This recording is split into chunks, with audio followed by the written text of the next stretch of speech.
সারা বছর নিজের চুল আর ত্বকের যত্ন না নিয়ে কারা কারা আমার মতন পুজোর আগে এই ত্বকের আর চুলের যত্ন নেওয়া শুরু করেছো?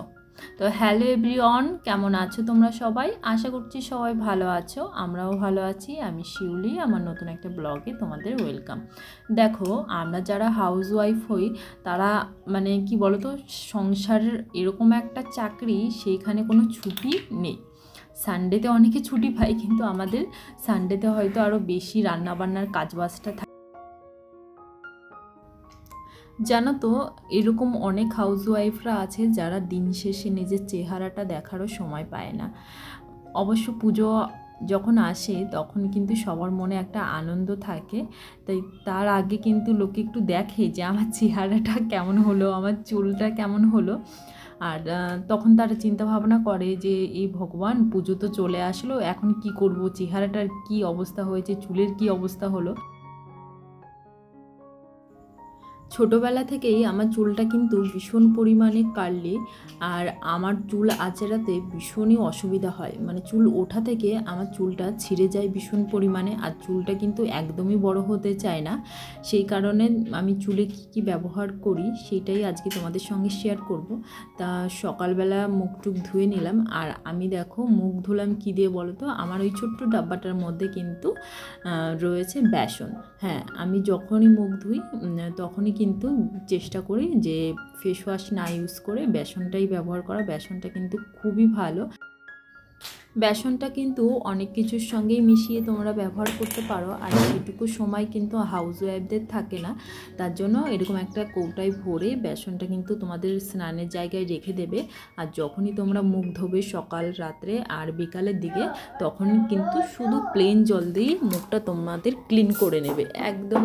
আর অন্য কিছুই দিতে হবে না ওর মধ্যে, দেখবে একটা আলাদাই গ্লো চলে আসবে মুখে। আর ক্লিন ভাবটা না তোমরা মুখের মধ্যে হাত দিলেই বুঝতে পারবে।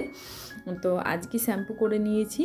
আমার সেরকম কোনো মানে বাধা ধরা নেই যে আমি কী শ্যাম্পু ইউজ করি। তো ডাব আর প্যান্টিন শ্যাম্পু রয়েছে। ডাবটা ড্যান্ড্রফের জন্য একটু ইউজ করি, আর প্রচুর পরিমাণে এখানে শীতকালে ভীষণ ড্যান্ড্রফ হয়ে যায়।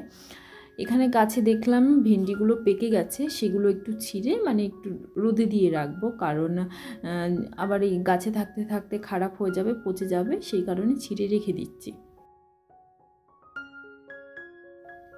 জানো তো, আমি আবার মাথায় বেশি গন্ধযুক্ত তেলটা ব্যবহার করতে পারি না, কেন জানি না।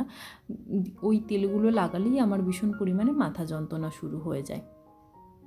মনে আছে যখন আমার চুলগুলো বড় হচ্ছিল না, তখন আমি হয়তো ক্লাস 9-10-এ পড়ি হয়তো, তখন একটা সেসা তেল কিনেছিলাম, কিন্তু সেটা একদিনই ব্যবহার করেছি, বিশ্বাস করতে পারবে না।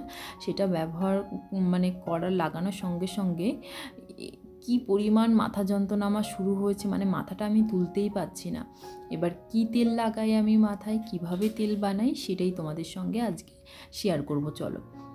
অবশ্য লাইট নেই, আর রান্নাঘরে বানানোর কোনো ইচ্ছাও ছিল না, কারণ ওইখানে উপযুক্ত পরিমাণে আলো থাকতো না। তাই তোমাদের সঙ্গে এইখানেই এইভাবে শেয়ার করছি, সেটা দেখতেও ভালো লাগবে আর তোমরা পরিষ্কার বুঝতেও পারবে। একদম প্লেন নারকেল তেল নিয়ে নিয়েছি একটা বাটির মধ্যে। তেলটা হালকা গরম হয়েছে, ওর মধ্যে দিয়ে দিলাম মেথি, আর দিচ্ছি কারি পাতা। হ্যাঁ, কারি পাতা দিচ্ছি। এটা কিন্তু ভালো করে গরম করে নেব।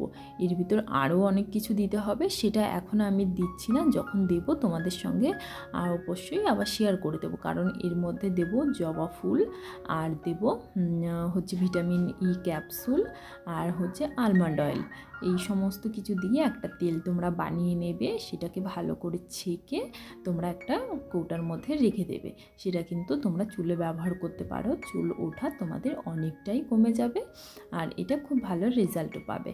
আমার কিন্তু চুল ওঠে ঠিক আছে, কিন্তু ছিঁড়েও যায় প্রচুর পরিমাণে, আর আমার চুলগুলো কিন্তু প্রচুর পরিমাণে আবার নতুন চুল জন্মেও যায়, সেই কারণে অতটা বোঝাও যায় না, নাহলে এতদিনে হয়তো আমি টাক পড়ে যেতাম। তো ভালো করে চুলটা ম্যাসাজ করে নিচ্ছি। আর যখন তেলটা তোমরা লাগাবে তখন কিন্তু সব জায়গায় ভালো করে ম্যাসাজ করে নেবে, আর চিরুনি দিয়েও ভালো করে আঁচড়ে নেবে। তাহলে কিন্তু মানে মাথায় যদি একটু রক্ত চলাচল না করে তাহলে শুনেছি যে চুলগুলো নাকি পড়ে যাওয়ার সম্ভাবনা বেশি থাকে। সেই কারণেই ম্যাসাজ করাটা বিশেষ জরুরি, শ্যাম্পু করার সময়ও আর তেল লাগানোর সময়ও। তাই আজকের ভিডিওটা এই পর্যন্তই রাখছি। কেমন লাগলো অবশ্যই জানিও।